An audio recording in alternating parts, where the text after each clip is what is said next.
Okay, let's dive in. We got a stack of revision notes here, all focused on one specific topic, Group B Streptococcus. GBS. Yeah. This is quite a significant topic, especially when we think about newborn health.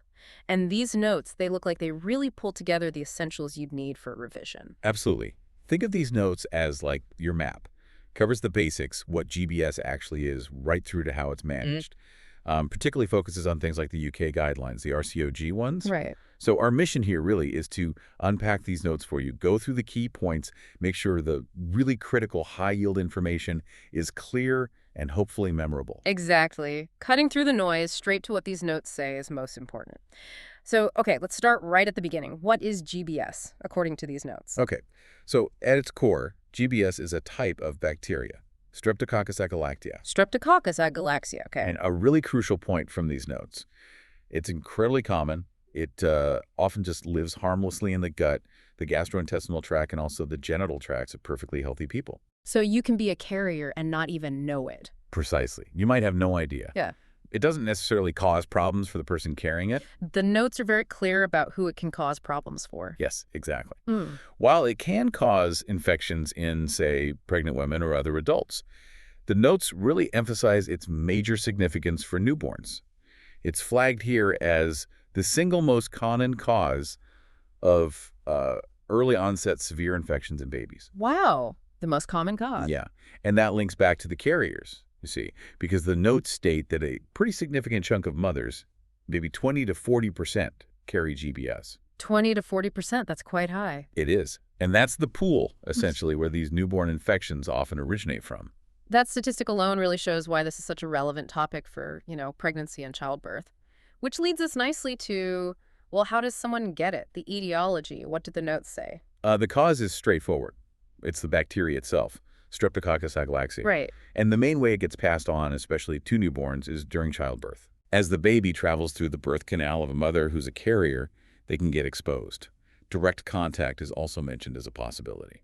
So exposure during birth is the key route for babies, which makes identifying who's at risk really vital.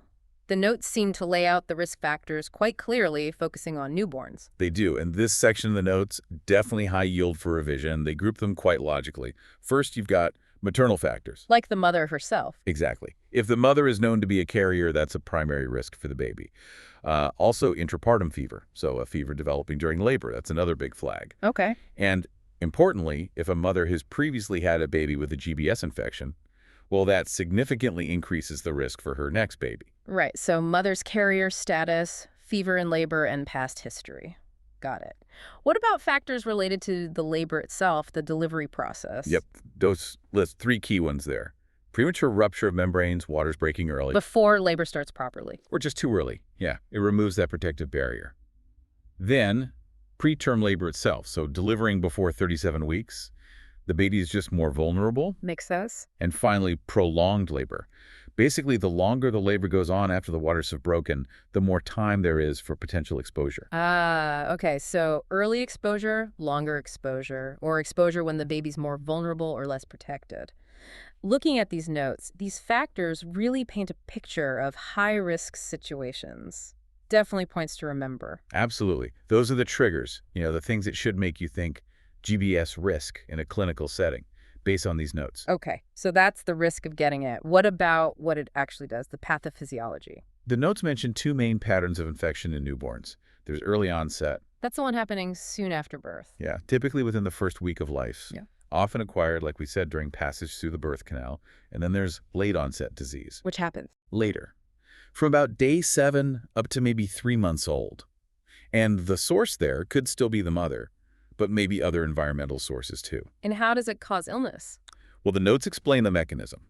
The bacteria gets in, it can invade the bloodstream, that's bacteremia, Right. and from the blood it can spread. It can affect multiple organs, lungs causing pneumonia, or the brain membranes causing meningitis. So it can become systemic, affecting the whole body. Exactly. And the notes do remind us, while the big focus is often on newborns because it can be so severe for them, pregnant women and other adults can also get GBS infections, UTIs, postpartum infections, various things. Okay, so it's not just a newborn problem, though that's where the highest severity risk seems to lie, according to these notes. Correct. Severe invasive disease is less common in healthy adults, but it definitely happens, especially if someone has other health issues.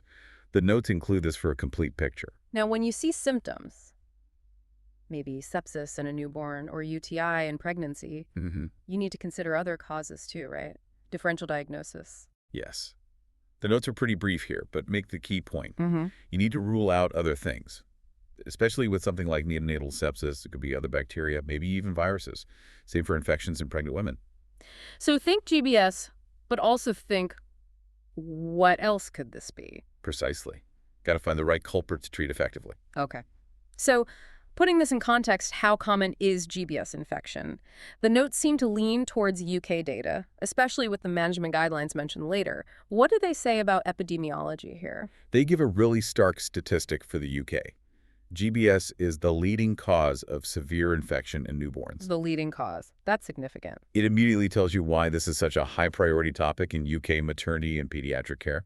The notes also give an estimated incidence figure, about 1 in 750 live births. 1 in 1750. Doesn't sound like a huge number, maybe, but you multiply that by the total number of births each year, and it adds up to a significant public health issue. A lot of affected babies. Yeah, that puts it into perspective. So when these infections happen, what do they actually look like? The clinical presentation, the notes break it down by group. Right. For newborns, the picture can be really serious, often developing quickly. The notes list the big ones. Sepsis, that life-threatening whole-body response to infection, pneumonia infection in the lungs, and meningitis inflammation around the brain and spinal cord. Very serious conditions. Absolutely.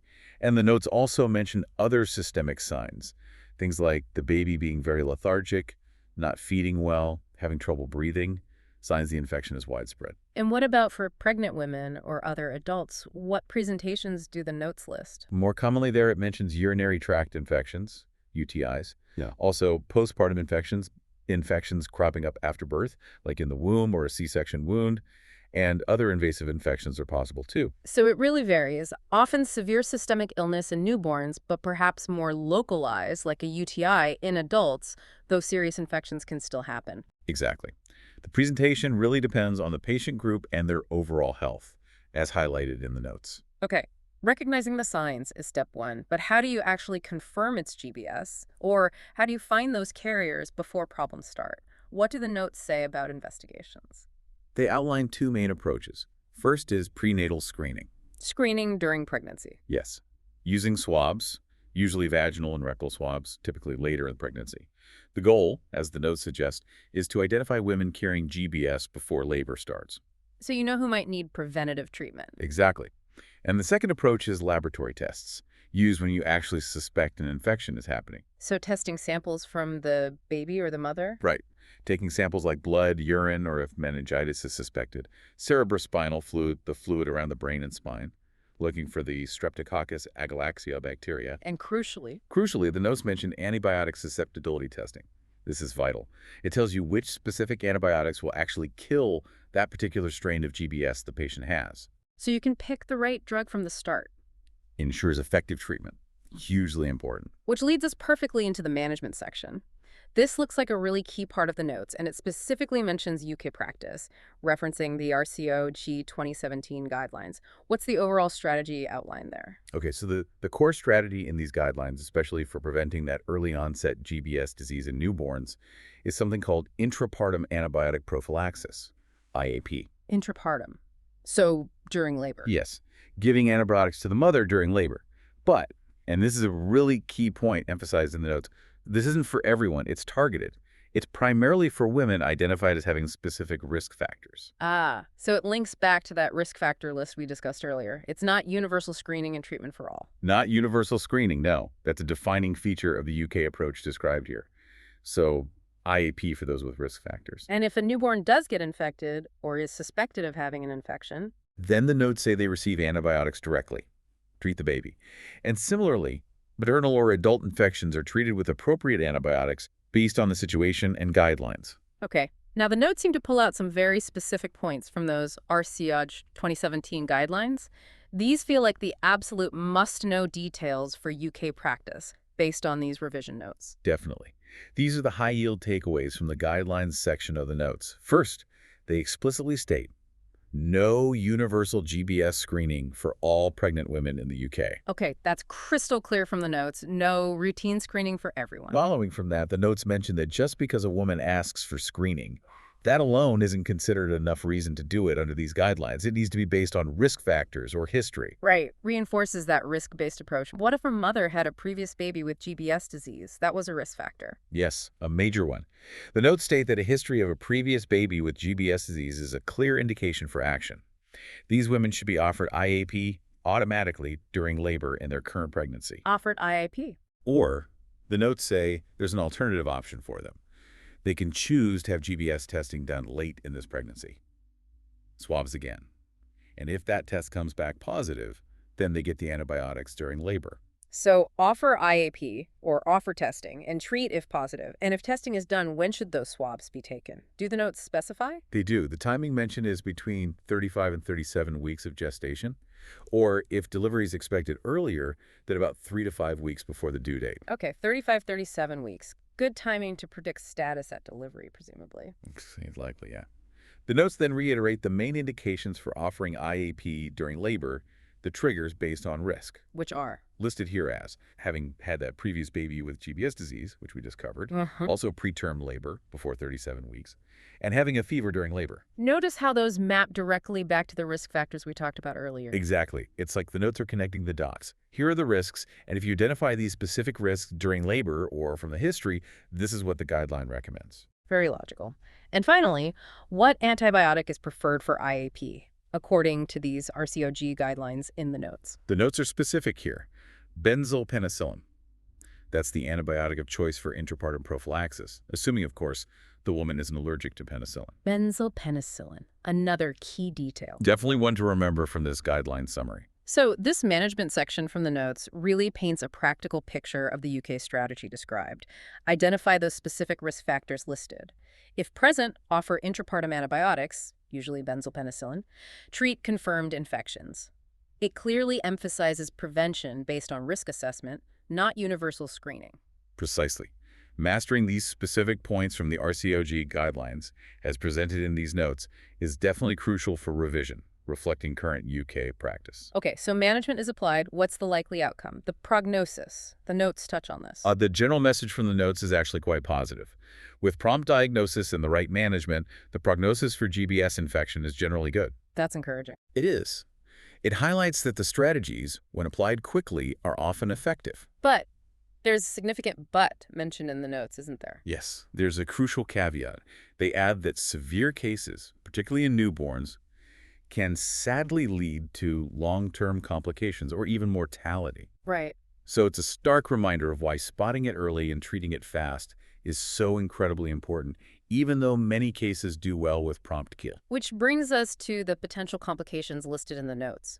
What are those long-term issues, especially for newborns? For newborns, the notes list things like ongoing sepsis, meningitis, especially if that was the initial problem, potential developmental disabilities, and other neurological sequelae lasting issues affecting the brain or nervous system. Serious, life-altering possibilities. They really are. It underscores the potential impact of severe GBS, particularly if it affects the central nervous system. And for the mothers or other adults with infections. The notes mention potential complications like postpartum issues, think wound infections after birth, or endometritis, which is infection of the womb lining, and also systemic infections generally, which could lead to problems depending on where the infection spreads. So while newborns face those really severe neurological risks, GBS can still cause significant problems in adults too. Understanding these complications kind of circles back and reinforces why identifying risks, spotting symptoms, and managing effectively is so key. Absolutely. So yeah, we've essentially walked through these revision notes section by section, trying to pull out not just the facts, but maybe a bit of the why behind them too. Linking the epidemiology to the risks, the transmission to what it does in the body, and the guidelines to the prevention strategy. Yeah, we've distilled those pages down into, hopefully, a useful conversational deep dive, covering exactly what the notes presented from the basics of GBS right through to potential complications, with that strong focus on the UK management approach outlined. Hopefully this helps solidify the most important info for your revision. Yeah, it's all about making that high-yield information from the notes really stick. So maybe a final thought to leave you with based on our dive into these specific notes. Considering the notes state GBS is the leading cause of severe infection in UK newborns, Right. and that the UK policy described doesn't use universal screening, but relies heavily on identifying those specific risk factors and giving antibiotics during labor. What does this tell us about the absolute critical importance of clinicians being super vigilant about spotting those specific risk factors listed in the notes? It really puts the onus on clinical assessment, doesn't it? It absolutely does. It highlights that certainly in the UK context presented here, knowing and applying those risk factors accurately is the main way to identify who needs that preventative intervention. Makes that list incredibly important, incredibly high yield for practice. Definitely food for thought. But hopefully this deep dive into your GBS revision notes has been a valuable session, making those key points clearer and maybe a bit more memorable. We've covered the essentials straight from the source material provided. And remember, if you're looking for even more revision material like this, you can head over to passthemsra.com. And don't forget to check out freemsra.com as well. Lots of great free resources there too. Keep exploring, keep learning, and keep that knowledge sharp.